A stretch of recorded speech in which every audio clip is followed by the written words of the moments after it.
레노버 Y700입니다. 8인치 태블릿 중에서 가격 대비 가장 좋은 성능을 보여주는 제품입니다. 스냅드래곤 870을 사용해 현존하는 게임들은 모두 높은 사양으로 플레이가 가능합니다. 물론 비교 대상인 갤럭시 탭 S8의 스냅드래곤 8젠1보다는 수치상으로 낮은 스펙을 보여주지만 아무래도 이 제품은 게이밍이 더 포커스된 제품이다 보니 그로 인해 최적화가 잘 되어 있어 오히려 게임 플레이 시 더 좋은 퍼포먼스를 보여줍니다. 그래서 배틀그라운드, 원신 같은 게임을 높은 프레임으로도 원활하게 플레이가 가능하며 진동 패드도 탑재되어 있어 적의 총알이 나오는 방향을 진동으로 알려주기도 합니다. 이 제품의 또 다른 강점은 8.8인치 크기, 120Hz 주사율, 그리고 높은 해상도로 인해 굳이 게임뿐만 아니라 콘텐츠 소비용으로도 손색이 없다는 것인데요. 참고로 8인치 크기의 아이패드 미니보다는 살짝 크긴 하지만 한 손에 잡히는 크기의 375g의 무게로 이동하면서 사용하기에 부담이 없어 이북, 영상 머신용으로도 손색이 없다는 것이죠. 이런 점 때문에 단순히 게임 용도뿐만 아니라 다양한 목적의 휴대성 좋은 태블릿으로도 괜찮다는 것인데요. 부가 기능도 정말 다양합니다. 대표적으로 높은 배터리 성능과 빠른 충전, 듀얼 와이파이, 높은 스피커 출력을 말할 수 있습니다. 그런데 이렇게 장점이 많지만 아무래도 중국 내수용 제품이다 보니 구입 후 한글화 작업을 추가로 해준다거나 추가 설정에 대한 번거로움이 있으며 직구 제품이라 배송이 오래 걸리는 점도 있습니다.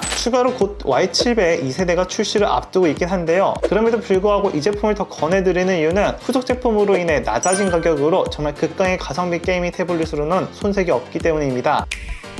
삼성 갤럭시 탭 S8 울트라입니다. 태블릿 주 목적은 생산성일 텐데요. 그런 목적에 가장 부합하는 태블릿입니다. 그리고 인터페이스의 편리성 때문에 다수의 사용자를 만족시킬 수 있는 제품이라는 것이죠. 물론 최근에 갤럭시 탭 S9이 나왔지만 갤럭시 탭 특성상 신제품은 가격에 거품이 있고 이 거품이 빠지려면 꽤 오랜 시간이 걸리기 때문에 즉 거품이 빠진 이전 버전을 선택하는 것이 더 현명한 선택이라는 것이죠. 물론 AP로 인해 성능 차이가 있지만 게임 목적이 아니라면 갤럭시 탭 S8 정도의 스펙으로도 다양한 목적에 태블릿을 사용하기에 큰 불편함은 없습니다. 스냅드래곤 8젠1 AP를 사용했습니다. 물론 고사양의 게임을 플레이하기에도 괜찮지만 이 제품의 주 목적은 생산성인 만큼 멀티태스킹을 하기에는 최적의 환경을 제공해줍니다. 총 3개 화면을 한 번에 띄울 수 있으며 버벅임이 없어 쾌적한 사용을 할 수 있습니다. 이런 기능으로 인해 학습용으로 최고의 만족감을 보여주는데요. 즉 한쪽에는 강의를 띄우면서 다른 쪽에는 강의 교재를 같이 보더라도 공간 압박 없이 사용을 할 수 있습니다. 그리고 기본적으로 펜슬이 포함되어 있으며 펜의 촉감이나 반응 속도는 오히려 아이패드보다 더 좋습니다. 뛰어난 디스플레이 성능을 볼 수 있는데 디스플레이의 끝판왕이라 할 수 있는 OLED 패널이 탑재되어 완벽한 블랙에 선명한 색을 구현하고 여기에 13.56인치의 16:10 비율로 큰 화면에 영상을 꽉 채워서 볼 수 있고 더불어 쿼드 구성 스피커에 돌비 애트모스가 적용되어 영상의 몰입을 극대화시킬 수 있습니다. 추가로 120Hz 주사율까지 지원이 됩니다. 삼성 덱스를 이용할 수 있고 SD카드 용량 확장이 가능합니다. 단 아쉬운 점은 화면이 커진 만큼 무게가 무겁다는 것인데요. 물론 노트북에 비하면 가볍긴 하지만 아무래도 태블릿 특성상 휴대성이 중요한 만큼 고려 대상이 될 수 있으며 그리고 빠른 배터리 소진도 아쉬운 점입니다. 물론 이런 아쉬운 포인트들 때문에 고민이 된다면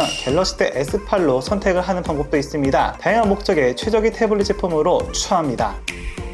아이패드 에어 5세대입니다. 비슷한 가격대 제품에서 가장 좋은 하드웨어 스펙을 가지고 있는 제품입니다. 애플의 M1 칩을 탑재해 최근에 나온 갤럭시 탭 S9과 비교를 해봐도 압도적으로 높은 성능을 가지고 있는 태블릿입니다. 참고로 M1 칩은 맥북 에어 M1에 사용되었는데 즉 노트북에 사용하던 칩을 태블릿에 넣었으니 놀라운 성능을 보여준다는 것인데요. 즉 태블릿으로 플레이할 수 있는 게임들은 다 풀옵션으로 플레이가 가능하고 복잡한 그래픽 작업까지 버벅임 없이 할 수 있습니다. 물론 어디까지나 태블릿이라는 한계가 있어 노트북만큼의 생산성을 발휘하기에는 어려움은 있지만 이 정도 가격대에서는 최고의 태블릿이라는 것은 부정할 수 없다는 것인데요. 레티나 디스플레이를 사용했고 DCI P3로 넓은 색 영역을 볼 수 있습니다. 그로 인해 높은 품질의 영상을 감상할 수 있고 스테레오 사운드의 공간 음향으로 사운드 퀄리티 또한 매우 높다는 것이죠. 단 아쉬운 점은 60Hz 주사율로 인해 게임을 하거나 펜을 사용했을 때는 매끄럽지 않은 반응을 보여주긴 합니다. 그런데 아이패드 특성상 주로 생산성 목적으로 사용하다 보니 60Hz 주사율은 사용 시 큰 불편함을 주는 것은 아니며 물론 120Hz 사용 경험이 있다면 60Hz 사용 시 역체감이 크다는 점도 있지만 사람의 눈이 또 금방 환경에 적응을 하기도 해서 참고만 해주면 될 것 같습니다. 좀 애플 제품의 큰 강점은 사용자 친화적인 기능들을 볼 수 있다는 것인데요. 그중 애플 펜슬과 매직 키보드를 사용한다면 패드의 생산성을 극대화시켜주기도 합니다. 그리고 맥북과 같이 사용 시에는 화면 분할 기능을 통해 듀얼 모니터 사용도 가능하죠. 아쉬운 점은 아이패드 에어 중 64GB만 유일하게 가성비라 말할 수 있는데요. 왜냐하면 한 단계 높은 256GB 선택 시 시에는 차라리 아이패드 프로 4세대 제품을 선택하는 것이 용량은 128기가로 낮아지더라도 성능은 훨씬 좋아지기 때문입니다. 즉 더 쾌적한 사용이 가능하다는 것이죠. 그래서 고민이 된다면 학습용이나 업무용 목적으로 사용한다면 아이패드 에어 64기가로도 충분하며, 그래픽이나 영상 작업 또는 사진 자료들을 많이 다루는 용도라면 아이패드 프로 4세대를 선택하는 것이 좋습니다.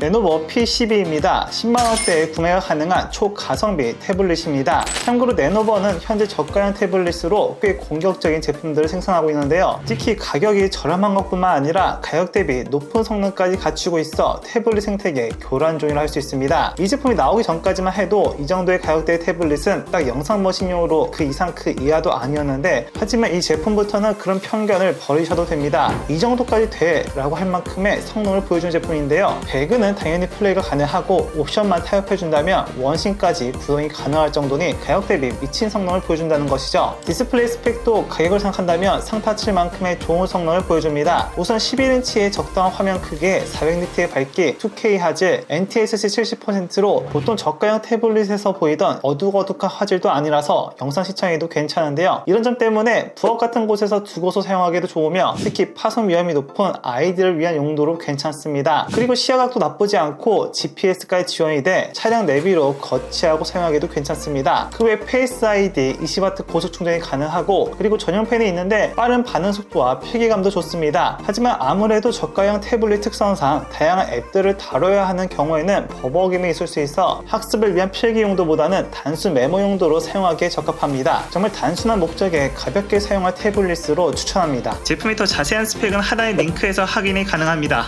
궁금하신 내용은 댓글 달아주시면 최대한 빠르게 답변해드리겠습니다. 시청해주셔서 고맙습니다.